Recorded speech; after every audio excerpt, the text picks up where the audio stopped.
Hi friends, ನನ್ನೆಲ್ಲ beautiful souls ಆದಂತಹ ಧನುರಾಶಿಯವರಿಗೆ ಇವತ್ತಿನ ದಿನ ನೋಡ್ಲಿಕ್ಕೆ ಹೋಗ್ತಾ ಇದ್ದೀವಿ. ಬರುವಂತಹ ದಿನಗಳು ಅವ್ರಿಗೆ ಏನೆಲ್ಲ ರೀಡಿಂಗ್ ಅಲ್ಲಿ ಬರ್ತಾ ಇದೆ, ಅವರ ಒಂದು ಲವ್ ರಿಲೇಶನ್ಶಿಪ್ ರೀಡಿಂಗ್ ಯಾವ ರೀತಿ ಇರುತ್ತೆ ಅಂತ. ಇದುವರೆಗೂ ರೀಡಿಂಗಿಗೆ ಕನೆಕ್ಟ್ ಆಗಿಲ್ಲ ಅಂತಂದ್ರೆ ಜಸ್ಟ್ ಒಂದು ಸಬ್ಸ್ಕ್ರೈಬ್ ಬಟನ್ ಅನ್ನ ಕ್ಲಿಕ್ ಮಾಡಿ ರೀಡಿಂಗಿಗೆ ಕನೆಕ್ಟ್ ಆಗಿ. ಸೊ ಯಾವಾಗ ವಿಡಿಯೋಸ್ ಎಲ್ಲ ಬರುತ್ತೆ ನಿಮಗೆ ನೋಟಿಫಿಕೇಶನ್ ಬರ್ತಾ ಇರುತ್ತೆ, ನೋಟಿಫಿಕೇಶನ್ ಅನ್ನ ಆನ್ ಮಾಡ್ಕೊಳ್ಳಿ. ಹಾಗೆ ಈ ಒಂದು reading married unmarried first second marriage ಯಾರಾದ್ರೂ ನೋಡ್ಬೋದು. ಎಷ್ಟು ನಿಮಗೆ ರೆಸೊನೇಟ್ ಆಗುತ್ತೆ ಅಷ್ಟನ್ನ ಮಾತ್ರ ತಗೊಳ್ಳಿ, ಯಾಕಂದ್ರೆ ಇದು ಒಂದು ಜನರಲ್ ರೀಡಿಂಗ್ ಆಗಿರುತ್ತೆ. ಹಾಗಾಗಿ ಪರ್ಸನಲ್ ರೀಡಿಂಗ್ ಬೇಕಂತಂದ್ರೆ ನನ್ನ ಒಂದು ಚಾನಲ್ ಅನ್ನ ಜಾಯಿನ್ ಮಾಡ್ಕೊಳ್ಳಿ. ಆಪ್ಷನ್ ಅಲ್ಲಿ ಕೊಟ್ಟಿದ್ದೀನಿ ಯಾವ ರೀತಿ ಎಲ್ಲ ಮಾಡಬೇಕು ಅಂತ. ಸೊ ಒಂದ್ಸಾರಿ ಚೆಕ್ ಮಾಡಿ. ಕಾರ್ಡ್ಸ್ ತುಂಬಾನೇ ಬರ್ತಾ ಇದೆ. ಓಕೆ, ಸೊ ಧನುರ್ ರಾಶಿಯವರಿಗೆ ಬರುವಂತ ದಿನಗಳು ಯಾವ ರೀತಿ ಎಲ್ಲ ಇರುತ್ತೆ, ಸೊ ಚೆಕ್ ಮಾಡ್ಲಿಕ್ಕೆ ಹೋಗ್ತಾ ಇದ್ದೀವಿ. 7th ಏಪ್ರಿಲ್ ಇಂದ 14th ಏಪ್ರಿಲ್ ವರೆಗೂ ಏನೆಲ್ಲ ಅವರ ರೀಡಿಂಗ್ ಬರ್ತಾ ಇದೆ, ಲವ್ ರಿಲೇಶನ್ಶಿಪ್ ರೀಡಿಂಗ್ ಯಾವ ರೀತಿ ಬರ್ತಾ ಇದೆ ಅಂತ ಹೇಳಿ ನಾವು ನೋಡ್ಲಿಕ್ಕೆ ಹೋಗ್ತಾ ಇದ್ದೀವಿ. ರೀಡಿಂಗ್ ಅನ್ನ ಆದಷ್ಟು ಶೇರ್ ಮಾಡಿ ನಿಮ್ಮ ಫ್ರೆಂಡ್ಸ್ ಕಾಲೀಗ್ಸ್. ನಿಮಗೆ ಚೆನ್ನಾಗಿ ಅನ್ಸಿದ್ರೆ ನೀವು ಶೇರ್ ಮಾಡಿ, ಯಾಕಂದ್ರೆ ಅವ್ರಿಗೂ ಏನಾದರೂ ಪ್ರಾಬ್ಲಮ್ ಅಂತ ಬರ್ತಾ ಇದ್ರೆ ಅವರು ತಿಳ್ಕೊಳ್ಳಿ ಏನಿದೆ ಅಂತ. ಎಲ್ಲ ರಾಶಿಯವ್ರದ್ದು ನಾನು ಮೆನ್ಷನ್ ಮಾಡಿರ್ತೀನಿ, ಓಕೆನಾ.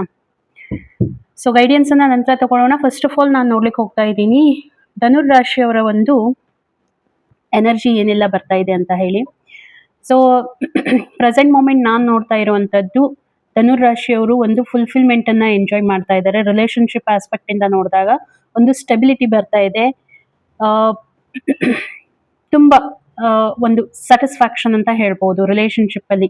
ಅಂದ್ರೆ ಲೈಫ್ ಅನ್ನ ಎಂಜಾಯ್ ಮಾಡ್ತಾ ಇದ್ದಾರೆ. ಇವ್ರಿಗೆ ಇಂಟ್ಯೂಷನ್ಸ್ ಕೂಡ ಬರ್ತಾ ಇದೆ. ಅವಾಗವಾಗ ಕನ್ಸಲ್ಲಿ ಏನಾದ್ರೂ ಈ ರೀತಿ ಇಂಟ್ಯೂಷನ್ ಬರೋದು, ಸ್ಟೆಬಿಲಿಟಿ ಕಾಣ್ತಾ ಇದೆ. ಮತ್ತೆ ಎಲ್ಲಾದ್ರೂ ಟ್ರಾವೆಲ್ ಮಾಡುವಂತ ಚಾನ್ಸಸ್ ಕೂಡ ನನಗೆ ಅನಿಸ್ತಾ ಇದೆ. ಸೊ ಅದು ನಿಮ್ಮ ಬಿಸ್ನೆಸ್ ವೈಸ್ ಇರ್ಬೋದು ಅಥವಾ ನೀವು ಫ್ಯಾಮಿಲಿ ಜೊತೆಗೆ ಇರ್ಬೋದು. ತುಂಬಾ ಕೂಲ್ ಆಗಿದ್ದೀರಾ, ತುಂಬಾ ಕಾಮ್ ಆಗಿದ್ದೀರಾ. ಲೈಫ್ ಅನ್ನ ಎಂಜಾಯ್ ಮಾಡ್ತಾ ಇದ್ದೀರಾ. ಯಾವ ರೀತಿ ಎಂಜಾಯ್ ಮಾಡ್ತಾ ಇದ್ದೀರಾ ಅಂತಂದ್ರೆ ಪೀಸ್ಫುಲ್ ಆಗಿ ಎಂಜಾಯ್ ಮಾಡ್ತಾ ಇದ್ದೀರಾ. ನಿಮ್ಗೆ ರಿಸೋರ್ಸಸ್ ಎಲ್ಲಾನು ಇದೆ. ಓಕೆ, ಆ ರಿಸೋರ್ಸ್ ಅನ್ನ ಯುಟಿಲೈಸೇಷನ್ ಮಾಡ್ಕೊಂಡಿದ್ದೀರಾ. ಲೈಫಲ್ಲಿ ಒಂದು ಸ್ಟೆಬಿಲಿಟಿ ಕಾಣ್ತಾ ಇದೆ, ಒಂದು ಫುಲ್ಫಿಲ್ಮೆಂಟ್ ಇದೆ. ಟೋಟಲಿ ಹೇಳ್ಬೇಕಂತಂದ್ರೆ ಒಂದು ಫುಲ್ಫಿಲ್ಮೆಂಟ್ ಇದೆ. ನಿಮ್ಮ ಒಂದು ಎನರ್ಜಿ ಇವಾಗ ಸದ್ಯದಲ್ಲಿ ನಿಮ್ಮ ಎನರ್ಜಿಯನ್ನ ನಾನು ನೋಡ್ತಾ ಇದ್ದೀನಿ. ತುಂಬಾ ಫುಲ್ಫಿಲ್ಮೆಂಟ್ ಅನ್ನ ಎಂಜಾಯ್ ಮಾಡ್ತಾ ಇದ್ರೆ, ಸ್ಟೆಬಿಲಿಟಿ ಎಲ್ಲ ಬರ್ತಾ ಇದೆ ನಿಮ್ಮ ಲೈಫಲ್ಲಿ.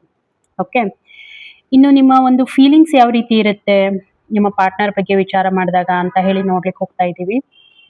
ಸೊ ಫೀಲಿಂಗ್ಸ್ ಕೂಡ ತುಂಬಾ ಚೆನ್ನಾಗಿದೆ. ನೀವು ಹೇಳಿದ್ನಲ್ವಾ, ಸ್ಟೇಬಲ್ ಆಗಿದ್ದೀರಾ, ಪ್ಯೂರ್ ಹಾರ್ಟೆಡ್ ಇದ್ದೀರಾ. ಸ್ವಲ್ಪ ಎಲ್ಲೋ ನಿಮಗೆ ನೆಗೆಟಿವಿಟಿ ಇದ್ರೂ ಕೂಡ ಕ್ಲಿಯರ್ ಆಗುತ್ತೆ. ಆ ರೀತಿ ಏನು ಇದ್ರದಂತ ಎನರ್ಜಿ ಇಲ್ಲ. ಮತ್ತೆ ನೀವೇನಾದ್ರೂ ಎಕ್ಸ್ಪೆಕ್ಟೇಷನ್ ಇಟ್ಕೊಂಡಿದ್ದೀರಾ, ಏನಾದ್ರೂ ವೇಟ್ ಮಾಡ್ತಾ ಇದ್ದೀರಾ, ಕಾಲ್ ಇರ್ಬೋದು, ಮೆಸೇಜ್ ಇರ್ಬೋದು ಯಾರ್ದಾದ್ರೂ. ಸೊ ನಿಮ್ಮ ಲವ್ ಅನ್ಸಿದ್ದು ಡೆಫಿನೆಟ್ ಆಗಿ ಈ ಒಂದು ವೀಕಲ್ಲಿ, ಈ ಒಂದು ಟೈಮ್ ಪೀರಿಯಡ್ ಅಲ್ಲಿ ನಿಮಗೆ ರಿಸೀವ್ ಆಗುವಂತ ಚಾನ್ಸಸ್ ನನಗೆ ತುಂಬಾ ಕಾಣ್ತಾ ಇದೆ. ಏನೋ ಒಂದು ಹೋಪ್ ಇಟ್ಕೊಂಡಿದ್ದೀರಾ, ರಿಲೇಶನ್ಶಿಪ್ ವೈಸ್ ಏನೋ ಹೋಪ್ ಇದೆ. ಮತ್ತೆ ನಿಮ್ಮ ಒಂದು ಫೀಲಿಂಗ್ಸ್ ಅಂತಂದ್ರೆ ನೋಡಿ, ಯಾರೋ ನಿಮ್ಮ ಲೈಫಲ್ಲಿ ಎಂಟ್ರಿ ಆಗ್ತಾ ಇದ್ದಾರೆ.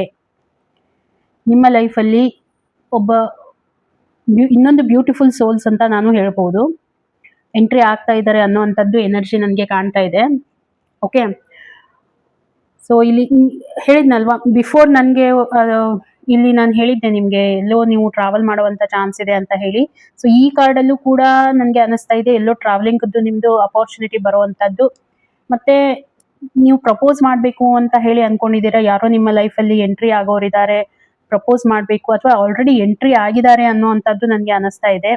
ಪ್ರಪೋಸ್ ಮಾಡಬೇಕು ಅನ್ನೋವಂಥ ಚಾನ್ಸಸ್ ಅಂದ್ರೆ ಮನಸ್ಸಲ್ಲಿ ಇಟ್ಕೊಂಡು ಕೂತಿದ್ದೀರಾ. ಪ್ರಪೋಸ್ ಇರ್ಬೋದು ಅಥವಾ ಈ ಒಂದು ರಿಲೇಶನ್ಶಿಪ್ ಅನ್ನ ಮುಂದೆ ಒರೆಸ್ಕೊಂಡು ಹೋಗ್ಬೇಕು ಅನ್ನೋವಂಥದ್ದು ನಿಮ್ಮ ಮೈಂಡ್ ಅಲ್ಲಿ ನಡೀತಾ ಇದೆ. ತುಂಬಾ ರೊಮ್ಯಾಂಟಿಕ್ ಆಗಿ ಥಿಂಕ್ ಮಾಡ್ತಾ ಇದ್ದೀರಾ. ತುಂಬಾ ಲವಿಂಗ್ ಒಂದು ಇಂಟಿಟಿವ್ ಕನೆಕ್ಷನ್ ನಿಮ್ದು ಬಿಲ್ಡ್ ಆಗಿದೆ, ಒಂದು ಚಾರ್ಮ್ ಇದೆ ಈ ಒಂದು ರಿಲೇಶನ್ಶಿಪ್ ಅಲ್ಲಿ ಅಂತ ಹೇಳ್ಬೋದು. ಮತ್ತೆ ತುಂಬಾ ಓಪನ್ ಹಾರ್ಟೆಡ್ ಆಗಿ ನೀವು ಇದನ್ನ ಅಕ್ಸೆಪ್ಟ್ ಮಾಡ್ಕೊಳ್ತೀರಾ, ಓಪನ್ ಹಾರ್ಟೆಡ್ ಆಗಿದ್ದೀರಾ. ಆ ರೀತಿ ಎಲ್ಲ ನನಗೆ ಫೀಲಿಂಗ್ ಅನ್ನಿಸ್ತಾ ಇದೆ ನಿಮ್ಮ ಒಂದು ಫೀಲಿಂಗ್ ಕರೆಂಟ್ ಮೂಮೆಂಟ್ ಅಲ್ಲಿ. ಓಕೆ, ಇನ್ನು ನೀವು ಯಾರ ಬಗ್ಗೆ ಅಂದ್ರೆ ನಿಮ್ಮ ಒಂದು ಪಾರ್ಟ್ನರ್ ಎನರ್ಜಿಯನ್ನ ನಾನು ಚೆಕ್ ಮಾಡ್ಲಿಕ್ಕೆ ಹೋಗ್ತಾ ಇದ್ದೀನಿ. ನೋಡಿ, ಲವ್ ರಿಲೇಶನ್ಶಿಪ್ ಅಂತಂದ್ರೆ ಓನ್ಲಿ ಗರ್ಲ್ಸ್ ಬಾಯ್ಸ್ ಅಂತ ಇರೋದಿಲ್ಲ. ನೀವು ಮ್ಯಾರಿಡ್ ಆಗಿದ್ರೆ ನಿಮ್ಮ ಪಾರ್ಟ್ನರ್, ಲೈಫ್ ಪಾರ್ಟ್ನರ್ ಯಾರು ಇರ್ತಾರೆ ಅವ್ರ ಎನರ್ಜಿ ಕೂಡ ಇಲ್ಲಿ ನೀವು ಚೆಕ್ ಮಾಡ್ಬೋದು. ಹಾಗಾಗಿ ನಿಮ್ಮ ಪಾರ್ಟ್ನರ್ ಎನರ್ಜಿಯನ್ನ ನಾನು ನೋಡ್ತಾ ಇದ್ದೀನಿ. ಅವ್ರದ್ದು ಕೂಡ ಎಕ್ಸ್ಪೆಕ್ಟೇಷನ್ ಇದೇ ರೀತಿಯಾಗಿರುತ್ತೆ. ಸ್ವಲ್ಪ ಯಾಕೋ ಅವರು ಮನಸ್ಸಲ್ಲಿ ಭಾರ ಆಗಿದೆ, ಅವರು ಮನಸ್ಥಿತಿ ಯಾವ ರೀತಿ ಇದೆ ಅಂತಂದ್ರೆ ಚೆನ್ನಾಗಿದೆ, ಆ ರೀತಿ ಏನೂ ಇಲ್ಲ. ಕೆಲವೊಂದು ಸಾರಿ ನಾನು ಹೇಳ್ತಾ ಇರುವಂತದ್ದು ಅವ್ರಿಗೆ ಏನೋ ಈ ರೀತಿ ಫೀಲಿಂಗ್ ಅನ್ಸುತ್ತೆ. ಓಕೆ, ಒಂದು ಸ್ಟೆಬಿಲಿಟಿ ಇದೆ, ಇಲ್ಲಂತಲ್ಲ, ಒಂದು ಸ್ಟೆಬಿಲಿಟಿ ಬರ್ತಾ ಇದೆ ಅವ್ರ ಲೈಫಲ್ಲಿನೂ ಕೂಡ. ಸಡನ್ ಆಗಿ ಯಾರಿಗೂ ಅವರು ಬಿಲೀವ್ ಮಾಡೋದಿಲ್ಲ ಅಂತ ನನ್ನ ಅನಿಸಿಕೆ. ನಿಮ್ಮ ಪಾರ್ಟ್ನರ್ ಯಾರಿದಾರಲ್ವಾ, ಸೊ ಅವರು ಸಡನ್ ಆಗಿ ಇನ್ನೊಬ್ರ ಮೇಲೆ ಬಿಲೀವ್ ಮಾಡೋದಿಲ್ಲ. ಮತ್ತೆ ಥಿಂಕ್ ಮಾಡ್ತಾರೆ, ಬಿಫೋರ್ ಅವರು ಥಿಂಕ್ ಮಾಡ್ತಾರೆ. ಸ್ವಲ್ಪ ಅವಾಗವಾಗ ಅವ್ರ ಮೂಡ್ ಸ್ವಿಂಗ್ಸ್ ಆಗ್ತಾ ಇರುತ್ತೆ ಅನ್ನುವಂಥದ್ದು ನನಗೆ ಕಾಣ್ತಾ ಇದೆ. ಓಕೆ, ಮತ್ತೆ ಇಲ್ಲಿ ಇನ್ನೂ ಒಂದು ಹೇಳಬೇಕು ಅಂತಂದ್ರೆ, ಇವ್ರಿಗೆ ಏನೋ ಒಂದು ಧೋಕಾ ಆಗಿದೆ. ಬಿಫೋರ್ ಇವ್ರ ಲೈಫಲ್ಲಿ ಏನೋ ಒಂದು ಈ ರೀತಿ ಧೋಕಾ ಆಗಿದೆ. ಹಾಗಾಗಿ ಯಾರಿಗೂ ಕೂಡ ಇವರು ನಂಬುವಂತ ಸ್ಥಿತಿಯಲ್ಲಿ ಇಲ್ಲ ಅನ್ನೋವಂಥದ್ದು ನನಗೆ ಕ್ಲಿಯರ್ ಆಗಿ ಗೊತ್ತಾಗ್ತಾ ಇದೆ. ಓಕೆ, ಸೊ ಏನೋ ರಿಲೇಶನ್ಶಿಪ್ ಅಲ್ಲಿ ಇವ್ರಿಗೆ ಹಾರ್ಟ್ ಬ್ರೇಕ್ ಆಗಿರುವಂತಹದ್ದು, ಇವ್ರ ಜೊತೆಗೆ ಇದ್ದವರೇ ಇವ್ರಿಗೆ ಏನೋ ಮೋಸ ಮಾಡಿದ್ದಾರೆ ಅನ್ನುವಂಥದ್ದು ನನಗೆ ಫೀಲಿಂಗ್ ಕಾಣ್ತಾ ಇದೆ.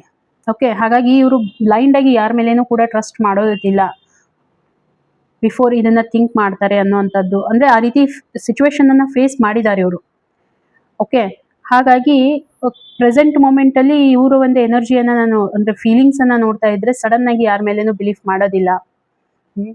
ಸ್ವಲ್ಪ ನೆಗೆಟಿವಿಟಿ ಇರುತ್ತೆ ಇವರಲ್ಲಿ ಅನ್ನುವಂಥದ್ದು ಇಲ್ಲಿ ಬರ್ತಾ ಇದೆ. ಅಂದ್ರೆ ಆ ರೀತಿ ಒಂದು ಝೋನ್ ನಲ್ಲಿ ಅವರು ಇರುವಂತಹದ್ದು ನಮ್ಮ ಪಾರ್ಟ್ನರ್. ಅವಾಗವಾಗ ಸಿಟ್ಟಾಗೋದು ತಂತಾನೆ, ಮತ್ತೆ ಅಂದ್ರೆ ಈ ರೀತಿ ಮೂಡ್ ಸ್ವಿಂಗ್ಸ್ ಆಗ್ತಾ ಇರುತ್ತೆ ಇವ್ರಿಗೆ. ಏನೋ ಒಂದು ಘಟನೆ ಇವ್ರಿಗೆ ಏನ್ ನಡೆದಿದೆ ಅಲ್ವಾ, ಹಾಗಾಗಿ ಸಡನ್ ಆಗಿ ಯಾರೋ ಇಂಟ್ರಾಕ್ಷನ್ ಮಾಡಿದ್ರು ಕೂಡ ಅವ್ರ ಮೇಲೆ ನಂಬೇಕಾ ಬೇಡವಾ, ಆ ನಂಬಿಕೆಯನ್ನ ಎಲ್ಲೋ ಯಾರೋ ಮೋಸ ಮಾಡಿರ್ಬೋದು, ಏನೋ ಆಗಿರ್ಬೋದು.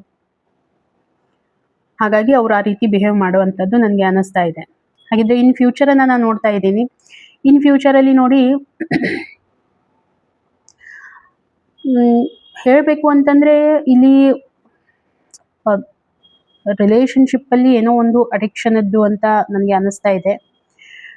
ಏನೋ ರಾಂಗ್ ರಿಲೇಶನ್ಶಿಪ್ ಅಲ್ಲಿ ನೀವು ಬೀಳ್ತಾ ಇದ್ದೀರೇನೋ, ಯಾಕಂತಂದ್ರೆ ನಿಮ್ಮ ಎನರ್ಜಿ ತುಂಬಾ ಪಾಸಿಟಿವ್ ಆಗಿದೆ. ಬಟ್ ನಿಮ್ಮ ಪಾರ್ಟ್ನರ್ ಎನರ್ಜಿಯನ್ನ ನಾನು ನೋಡಿದಾಗ, ಧನುರಾಶಿ ಅವರ ಪಾರ್ಟ್ನರ್ ಎನರ್ಜಿಯನ್ನ ನಾನು ಚೆಕ್ ಮಾಡ್ತಾ ಇದ್ದೀನಿ. ಸೊ ಅವರ ಒಂದು ಮೂಡ್ ಯಾವ ರೀತಿ ಇರುತ್ತೆ ಅಂದ್ರೆ, ಅವರು ನಂಬೋದಿಲ್ಲ ಈಸಿಯಾಗಿ. ಸೊ ಎಲ್ಲೋ ಒಂದು ಇದು ಈ ಮ್ಯಾಟರ್ ಎಲ್ಲೋ ಒಂದ್ ಕಡೆ ನೀವೆಲ್ಲೋ ರಾಂಗ್ ಅಡಿಕ್ಷನ್ ಅಲ್ಲಿ ಬೀಳ್ತಾ ಇದ್ದೀರಾ, ರಾಂಗ್ ರಿಲೇಶನ್ಶಿಪ್ ಅಲ್ಲಿ ಬೀಳ್ತಾ ಇದ್ದೀರಾ ಅಂತ ನನಗೆ ಅನಿಸ್ತಾ ಇರುವಂತದ್ದು. ಇದು ನಿಮ್ಮ ವೀಕ್ನೆಸ್ ಆಗಬಾರ್ದು ಮುಂದೆ ಹೋಗಿ. ಅಂದ್ರೆ ಇದರಿಂದ ನಿಮ್ಗೆ ಈ ರಿಲೇಶನ್ಶಿಪ್ ಸ್ಟ್ರೆಸ್ ಮತ್ತೆ ಡಿಪ್ರೆಷನ್ಗೆ ಕನ್ವರ್ಟ್ ಆಗುವಂತ ಚಾನ್ಸಸ್ ನನಗೆ ತುಂಬಾ ಕಾಣ್ತಾ ಇದೆ.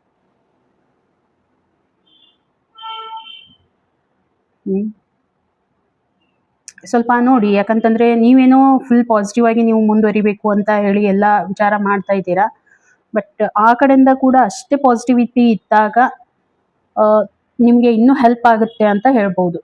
ಸೊ ಆ ಕಡೆಯಿಂದ ಅಷ್ಟು ಪಾಸಿಟಿವಿಟಿ ಬರ್ತಾ ಇಲ್ಲ. ಅವ್ರದ್ದು ಪ್ರಾಬ್ಲಮ್ ಅಂತ ಅಲ್ಲ. ಇದು ನೋಡಿ ಹೇಗಿರುತ್ತೆ, ಯಾರಾದ್ರೂ ನಮಗೆ ಲೈಫಲ್ಲಿ ಮೋಸ ಮಾಡಿ ಹೋಗಿದ್ದಾರೆ ಒನ್ ಟೈಮ್ ಅಂತಂದಾಗ ಸಡನ್ ಆಗಿ ನಾವು ಇನ್ನೊಂದ್ಸಾರಿ ಅವರನ್ನ ನಂಬೋದಿಲ್ಲ. ಸೊ ಇದು ನಿಮ್ ಜೊತೆಗೂ ಕೂಡ ಆಗಿರ್ಬಹುದು. ಹಾಗಾಗಿ ಅವರ ಮನಸ್ಥಿತಿ ಕೂಡ ಅದೇ ರೀತಿ ಆಗಿರುವಂತದ್ದು. ಓಕೆ, ಮತ್ತೆ ಹಾಗಿದ್ರೆ ಏನ್ ಬರ್ಬೋದು ಮುಂದೆ, ಏನ್ ನಿಮ್ಗೆ ಪ್ರಾಬ್ಲಮ್ ಆಗ್ಬಹುದು ನೋಡಿ. ಪ್ರಾಬ್ಲಮ್ ಅಂತಂದ್ರೆ ಇಬ್ಬರಿಗೂ ಕೂಡ ಕನ್ಫ್ಯೂಷನ್ಸ್ ತುಂಬಾನೇ ಆಗುತ್ತೆ. ಯೂನಿವರ್ಸ್ ಹೇಳ್ತಾ ಇದೆ, ಈ ಒಂದು ರಿಲೇಶನ್ಶಿಪ್ ಅಲ್ಲಿ ಇಬ್ಬರಿಗೂ ಕೂಡ, ಎಸ್ಪೆಷಲಿ ನಿಮ್ಗೆ ಧನುರಾಶಿಯವ್ರಿಗೆ ನಾನು ಈ ರೀಡಿಂಗ್ ಅನ್ನ ಹೇಳ್ತಾ ಇದ್ದೀನಿ. ಧನುರಾಶಿಯವ್ರಿಗೆ ತುಂಬಾನೇ ಸ್ಟ್ರೆಸ್ ಆಗುವಂತದ್ದು, ನೆಗೆಟಿವಿಟಿ ಆಗುವಂತದ್ದು, ಮತ್ತೆ ಯಾರ ಮುಂದೆ ಹೇಳ್ಕೋಬೇಕು ಹೇಳ್ಕೋಬಾರ್ದು ಅಂತ ಕನ್ಫ್ಯೂಷನ್ಸ್ ತುಂಬಾನೇ ಇರುತ್ತೆ. ಕ್ಲಾರಿಟಿ ಇರೋದಿಲ್ಲ ಲೈಫಲ್ಲಿ. ಎಲ್ಲ ನಿಮ್ಮ ಕಣ್ಣು ಮುಂದೆನೆ ಇದ್ರೂ ಕೂಡ ನೀವು ಅದನ್ನ ಬ್ಯಾಲೆನ್ಸ್ ಮಾಡೋದಕ್ಕೆ ಪ್ರಾಬ್ಲಮ್ ಆಗುತ್ತೆ. ರಿಲೇಶನ್ಶಿಪ್ ಅನ್ನ ತುಂಬಾ ನಿಮ್ಗೆ ಕನ್ಫ್ಯೂಷನ್ಸ್ ಕ್ರಿಯೇಟ್ ಆಗುತ್ತೆ ಅನ್ನುವಂಥದ್ದು ಕ್ಲಿಯರ್ ಆಗಿ ನನಗೆ ಕಾಣ್ತಾ ಇದೆ. ಓಕೆ, ಸೊ ಎಂಟೈರ್ ಇದು ಒಂದು ಸ್ಟ್ರೆಸ್ಫುಲ್ ರಿಲೇಶನ್ಶಿಪ್ಗೆ ನೀವು ಮೂವ್ ಆಗುವಂತ ಚಾನ್ಸ್ ನನಗೆ ಕಾಣ್ತಾ ಇದೆ. ಯಾವುದಕ್ಕೂ ಒಂದ್ಸಾರಿ ಗೈಡೆನ್ಸ್ ಅನ್ನ ನೋಡ್ಕೊಂಡು ಬರೋಣ. ಪ್ಲೀಸ್ ಯೂನಿವರ್ಸ್ ಗೈಡ್ ಮಾಡಿ. ಧನುರಾಶಿ ಅವ್ರಿಗೆ ಏನ್ ಗೈಡ್ ಮಾಡ್ತೀರಾ, ಅಂದ್ರೆ ಅವ್ರಿಗೆ ಏನ್ ಸಜೆಷನ್ ಕೊಡ್ತೀರಾ please universe. Okay,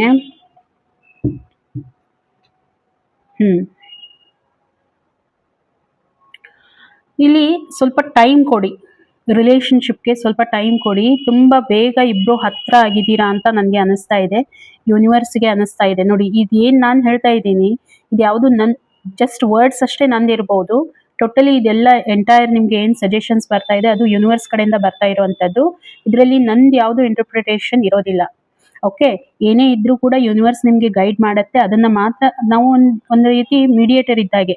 okay, universe ಇಂದ ಏನು ಬರುತ್ತೆ ಅದನ್ನ ನಾನು ನಿಮಗೆ ಪಾಸ್ ಔಟ್ ಮಾಡ್ತಾ ಇದ್ದೇನೆ ಅಷ್ಟೇ. ಓಕೆ, ನಂದು ಅಂತ ಹೇಳಿ ಪರ್ಸನಲ್ ನಂದಾಗಿ ಏನು ಇದರಲ್ಲಿ ಇರೋದಿಲ್ಲ. ಎಂಟೈರ್ ಯೂನಿವರ್ಸ್ ಏನು ಹೇಳುತ್ತೆ ಅದನ್ನ ನಾನು ಇಲ್ಲಿ ಎಕ್ಸ್ಪ್ಲೇನ್ ಮಾಡ್ತೇನೆ ನಿಮಗೆ. ಓಕೆ, ಈ ರೀತಿ ಇದೆ ಅಂತ ಹೇಳಿ. ಸೊ ಹಾಗಾಗಿ ಇದು ನಿಮಗೆ ಎಷ್ಟು ರೆಸೊನೇಟ್ ಆಗುತ್ತೆ ಅಷ್ಟನ್ನ ತಗೊಳ್ಳಿ, ಉಳಿದಿದ್ದು ಆಸ್ ಎ ಗೈಡ್ಲೈನ್ಸ್ ಅಂತ ತಗೊಳ್ಳಿ. ಇಲ್ಲಿ ಯೂನಿವರ್ಸ್ ಏನು ಹೇಳ್ತಾ ಇದೆ ಅಂತಂದ್ರೆ, ನ್ಯೂ ಬಿಗಿನಿಂಗ್ ಆಗುತ್ತೆ. ಓಕೆ, ಖಂಡಿತವಾಗೂ ಆಗತ್ತೆ. ಇದಕ್ಕೆ ಇನ್ನೊಂದು ಚಾನ್ಸ್ ಅನ್ನ ಕೊಡಬೇಕು, ನ್ಯೂ ಬಿಗಿನಿಂಗ್ ಆಗತ್ತೆ. ಮತ್ತೆ ಇಷ್ಟೇ ಅಲ್ಲ, ನೀವು ತುಂಬಾ ಇನ್ನೂ ಸ್ವಲ್ಪ ಟೈಮ್ ಕೊಡಿ ನಿಮ್ಮ ರಿಲೇಶನ್ಶಿಪ್ಗೆ. ತುಂಬಾ ಬೇಗ ನನ್ಗನ್ಸಿದ ಮಟ್ಟಿಗೆ ತುಂಬಾ ಬೇಗ ನೀವು ಹತ್ರ ಬಂದಿದ್ದೀರಾ. ಒಂದು ಇನ್ವಾಲ್ವ್ಮೆಂಟ್ ತಗೊಂಡಿದ್ದೀರಾ ರಿಲೇಶನ್ಶಿಪ್ ಅಲ್ಲಿ.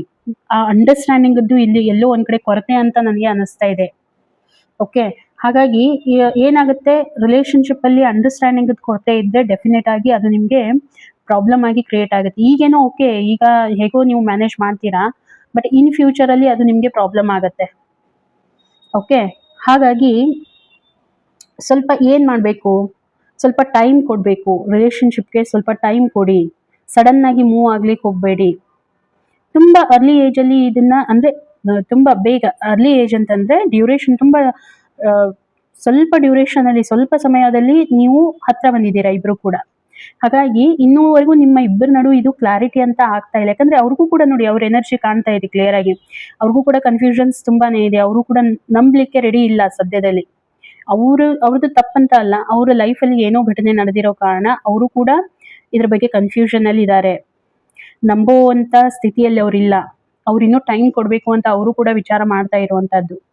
ಹಾಗಾಗಿ ನಿಮ್ಗೂ ಕೂಡ ಹೇಳ್ತಾ ಇರೋದೇನಂತಂದ್ರೆ, ಸ್ವಲ್ಪ ಟೈಮ್ ಕೊಡಿ ರಿಲೇಶನ್ಶಿಪ್ಗೆ. ಹೇಗೆ ನೀವು ಟೈಮ್ ಕೊಡ್ತೀರಾ ಹಾಗೆ ಏನಾಗುತ್ತೆ, ಇಬ್ಬರಿನಲ್ಲೇನೂ ಕೂಡ ಒಂದು ಅಂಡರ್ಸ್ಟ್ಯಾಂಡಿಂಗ್ ಬಿಲ್ಡ್ ಆಗುತ್ತೆ ಅನ್ನುವಂಥದ್ದು ಯೂನಿವರ್ಸ್ ನಿಮಗೆ ಹೇಳ್ತಾ ಇದೆ. ಸೊ ಹಾಗಾಗಿ ಈ ಒಂದು ಗೈಡೆನ್ಸ್ ನಿಮಗೆ ಬರ್ತಾ ಇರುವಂತದ್ದು. ಓಕೆ, ನೀವು ಇದನ್ನ ಮಾಡಿದ್ರೆ ಖಂಡಿತ ಹೇಳ್ತೀನಿ, ಒಂದು ನ್ಯೂ ಸ್ಟಾರ್ಟ್ಅಪ್ ಖಂಡಿತವಾಗೂ ಆಗುತ್ತೆ, ಪಾಸಿಟಿವ್ ವೇ ಅಲ್ಲಿ ಆಗುತ್ತೆ ಅಂತ ಹೇಳ್ಬಹುದು. ಹಾಗಿದ್ರೆ ಫ್ರೆಂಡ್ಸ್, ರೀಡಿಂಗ್ ನಿಮಗೆ ಎಷ್ಟು ಕನೆಕ್ಟ್ ಆಯಿತು ಅಂತ ಹೇಳಿ ಒಂದು ಕಮೆಂಟ್ ಮುಖಾಂತರ ತಿಳಿಸಿ. ರೀಡಿಂಗ್ ಚೆನ್ನಾಗಿ ಅನಿಸಿದ್ರೆ ಒಂದು ಲೈಕ್ ಕೊಡಿ. ಓಕೆನಾ? ಹಾಗಿದ್ರೆ ಸಿಗೋಣ ಇನ್ನೊಂದು ವಿಡಿಯೋದಲ್ಲಿ. ಅಲ್ಲಿವರೆಗೂ ಎಲ್ರಿಗೂ ಕೂಡ ಥ್ಯಾಂಕ್ ಯು.